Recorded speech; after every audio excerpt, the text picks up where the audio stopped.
Before I stepped out here, I was trying to think about what I was going to say to kick off this press conference. For maybe the people who weren't watching at home when we were having the debate over the state's $60 billion budget. And I really can't encompass in a short phrase how incredibly frustrating today was and Tuesday was, and quite honestly, this process has been. The highlight of this debate, which I'm sure folks will have questions about, is the asinine amendment that was added to every single budget bill that would take away money from any entity that the state does business with that includes diversity, equity, and inclusion. The governor and the department heads have come and discussed with us how if this language remains intact, it will completely jeopardize every dollar that the state of Missouri operates with. We would lose our Medicaid dollars. I mean, the list is catastrophic in terms of where our state's finances would be. That said, we already know that the Senate is going to take this language out. Senator Huff, the budget chairman on the other side of the building, has said that it's the first thing that's happening. So then the question is, why did we spend so much time talking about this? You know, one could say that the Democrats fell trap to the Republicans, making us talk about culture wars instead of talking about the fact that our public libraries are completely defunded, or to talk about the concepts of diversity, equity, inclusion instead of talking about the fact that Missouri's teachers are still going to be the lowest paid in the country, and not a single Republican voted yes on an amendment to increase their wages. That they said no to millions of dollars of federal funding to protect our schools and provide resource officers and social workers and counselors to have in our classrooms and to keep our kids safe days after another school shooting. The list goes on of the things that the Republicans refused to do while leaving $5.5 billion, some estimates up to $8 billion unspent in our state. But we didn't get to talk about that much, because instead we rightfully took our time to talk about how ridiculous the folks on the other side of the aisle are being with the smoke and mirrors conversations, trying to divide our state and our people and not give adequate representation to everyone. And it wasn't just the state budget and DEI. We're going to see it with the attacks on the LGBT community. We see it on attacks on women's health care, and the list goes on. I, for one, am tired of talking about things that Missourians don't want us doing. They want us creating jobs. They want us to make our cities safer. There are so many things that folks ask us at the doors to do, and instead, we are spending hours talking about these divisive concepts that the Republicans just run to win their elections. That's all that happens in this building is the next political election, and I'm tired of it. I'm going to turn it over to the Democratic ranking member on our budget committee, Representative Peter Meredith, to give some highlights of what actually is in our state budget. And then I'm going to give a few moments to the Legislative Black Caucus Chair, Representative Terry, to talk about her thoughts on what's happened this week, and then we will answer questions. Thank you. Thanks. Thank you. So a lot can be said, a lot's been said. I don't think we need to go into all of it, but I do think it's important to say, first of all, our members of our team here did a lot of really amazing work in the budget this year and got a lot of wins. There were a lot of amendments that our members got added for really good things. A lot of things we pushed for got put back in on the floor. Things like the chairman's initial cut to CCBHOs, health organizations, that had been cut in his sub. Things like universal pre-K, we've talked a lot and had very productive conversations about. And we didn't quite get back to the governor's recommendation, but we got a commitment that there is funding in there available for pre-K. Same with the child care subsidies. We didn't get them where we wanted them to go, but they are back to where the governor at least wanted them to be paid at, knowing that some more will come in the supplemental. There are a lot of conversations like this about big picture things in the budget that we've worked hard on and will continue to work hard on, and that I think we can do more on. But as you saw, this all got derailed by a political amendment that we do continue to acknowledge is likely to get removed in the Senate. But I want to stress, one of the reasons I think it was so important for us to keep talking about this is We can't guarantee anything about what the Senate will do. 2 years ago, or I think it was 2 years ago, might have been 3 at this point, we had a very similar conversation about funding Medicaid expansion. And you might recall that dominated a whole lot of our debate on the budget bills in the House, because the budget chair and the Republicans in the House chose to defund Medicaid expansion, despite it being in the Constitution, despite it having been passed by voters. Well, I heard folks constantly saying, both the moderate Republicans, lobbyists in the building, folks in the governor's office saying, don't worry, we're going to get this taken care of in the Senate. That funding will be back. It wasn't, because the far right won out on the floor in the Senate, the way that they won out here today in the House. I don't think there's any guarantee. And as we've heard from the department heads, as we know ourselves, this language is in fact an existential threat to the government that we have right now. Don't misunderstand me, that's not my word. That's a word that's been used by Republican-appointed department heads. Now, something that's been very frustrating in this is something a lot of us have been talking about. Often when we tell the public about the things that are getting voted on in here, they think, when we tell them what happened just today, that's gotta be partisan rhetoric and hyperbole. It's not. These are the things actually passing. They actually took out all state aid for public libraries explicitly because librarians are suing over their First Amendment rights over a book ban. I feel like we're starting to live in a dystopian future from like 1984 or Fahrenheit 411 or whatever, 451, thank you, where we're talking about book bans from the government, and then the government being mad at librarians as the threat to our kids and defunding public libraries.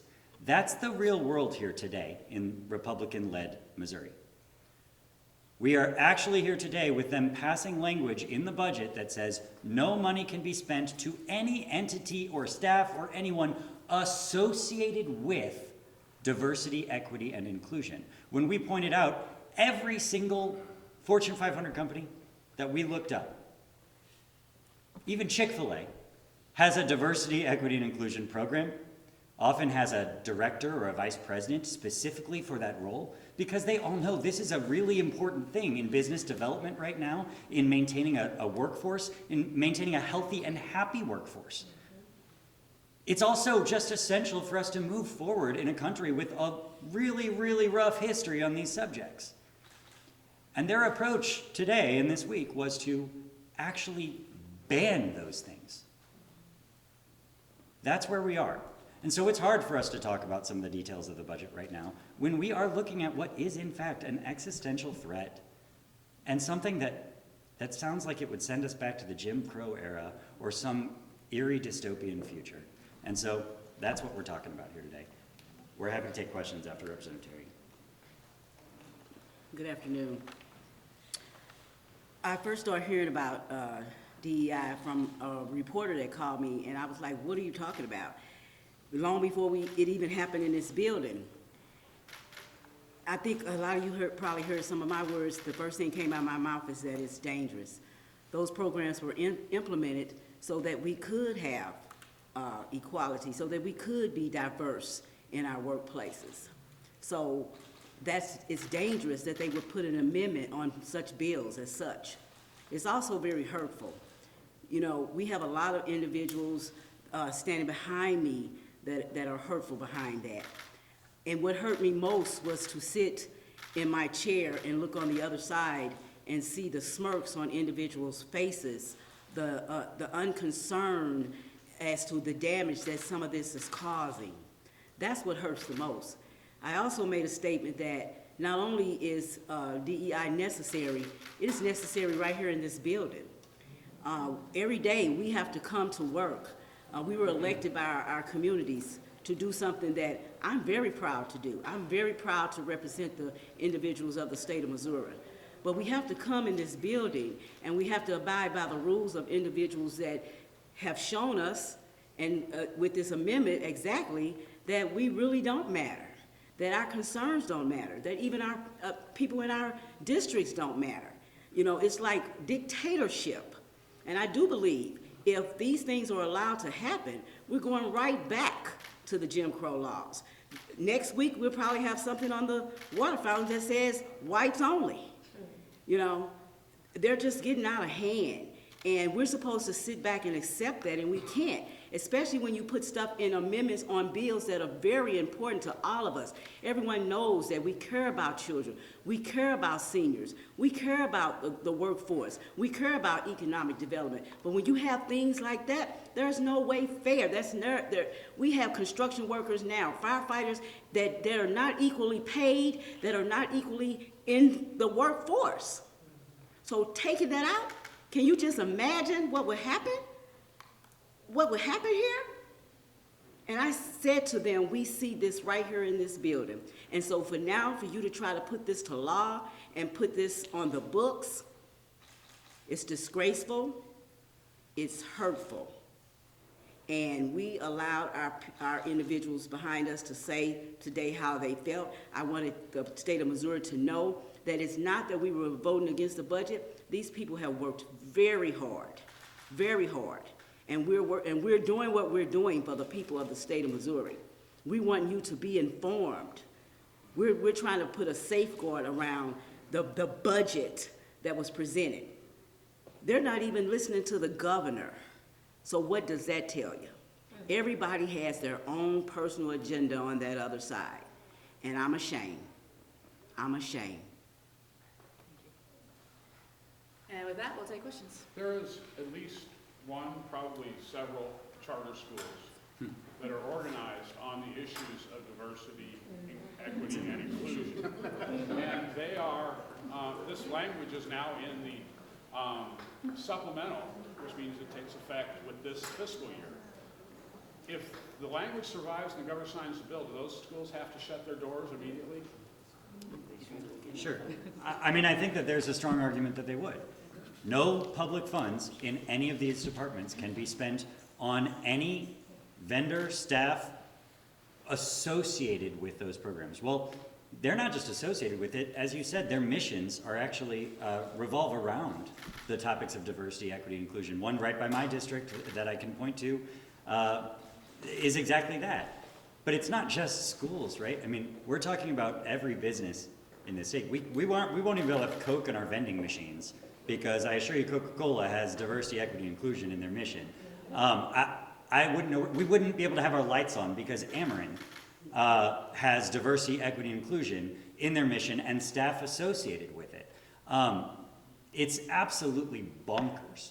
The center of our Medicaid system, if you look up the CMS website, at the heart of it, they say, there have been a couple executive orders about this year, at the heart of it is an intention to approach diversity, equity, and inclusion in our healthcare to try and reduce inequitable outcomes and improve health outcomes for all.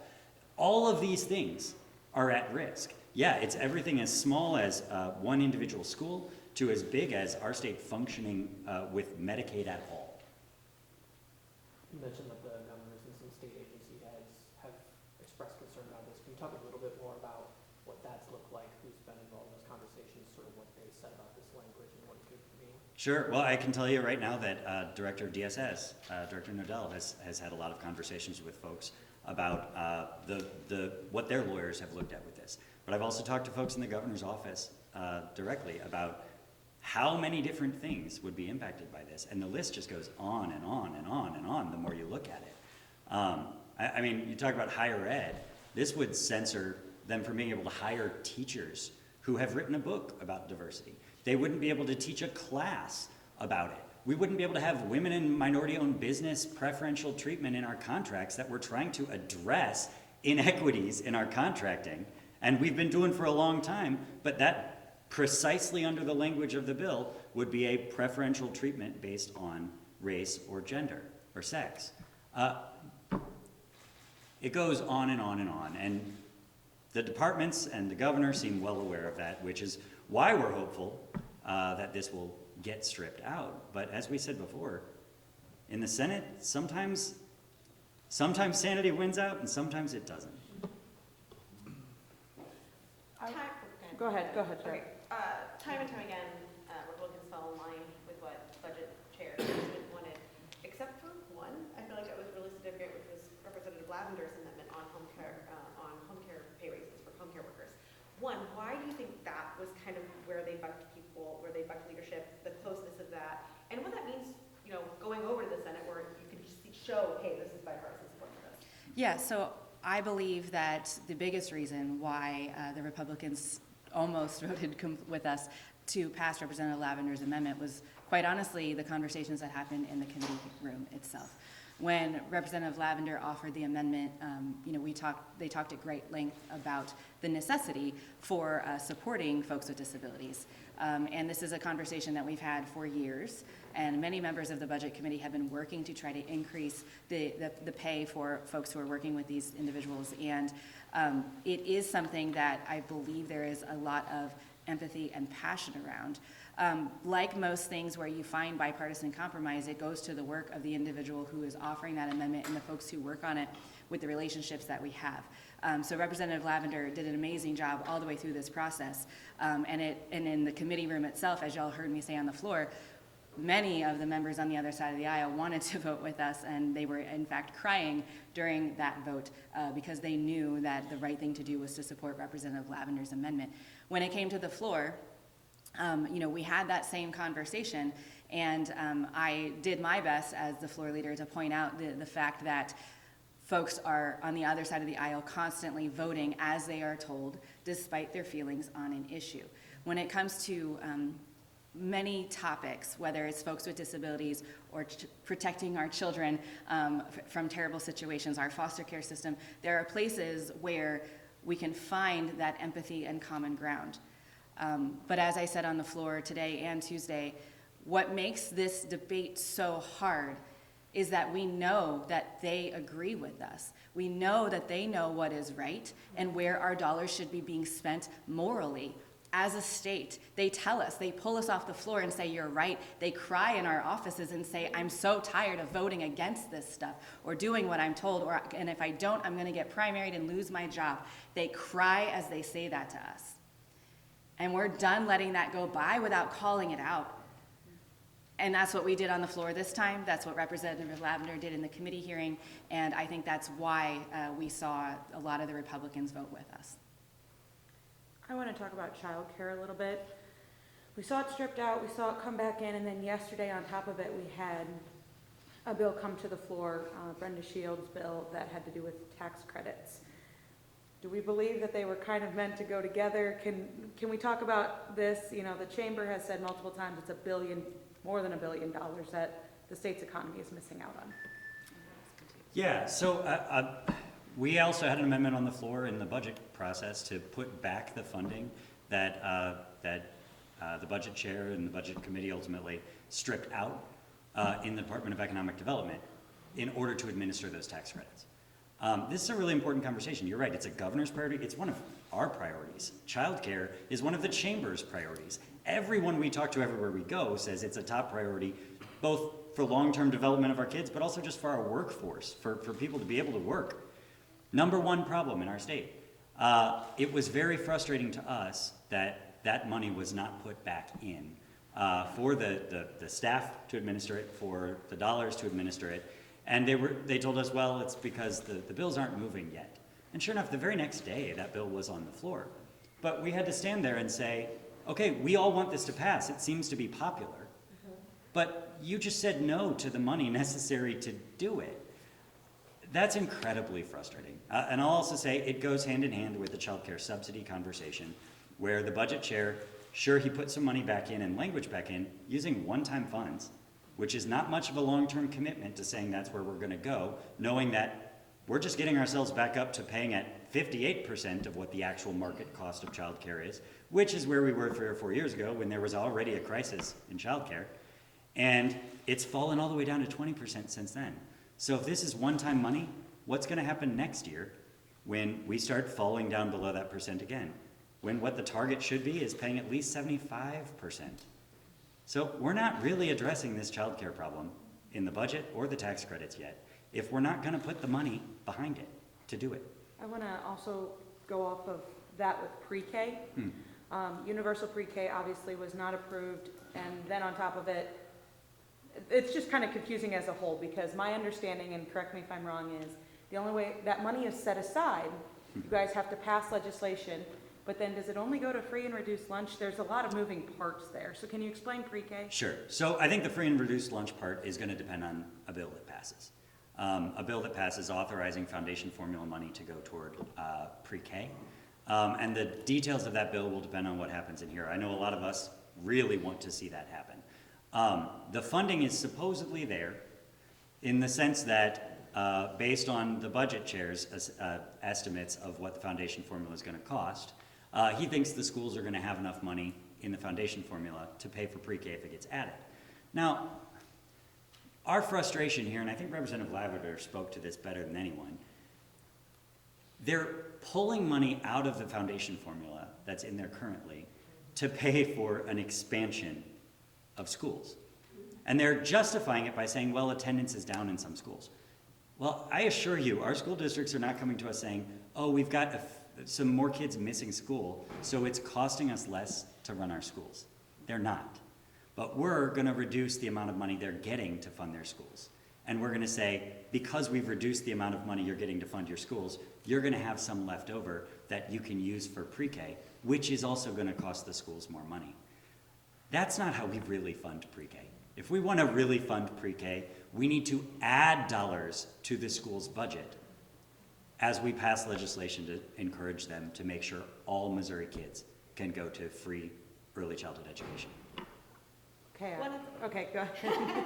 One of the biggest changes was the removal of funding from the transportation bill of I-70 spending. He says he wants to switch it over to longer-term projects. Do you have a preference on how that is spent, or would you rather see it in transportation? I'm gonna add on to that and say, do you trust that it will be put in? Because that was gonna be my question. Do you trust that it's going to be put in and spent on I-70? I appreciate both of those questions. Yeah, so the chairman has said that he intends to address I-70 in House Bill 19. To answer your question, do we trust that? No, I don't. That's why Representative Clemens was actually going to offer an amendment on the floor to put that funding back in. He was previously questioned, so not allowed to actually, or point of order, excuse me.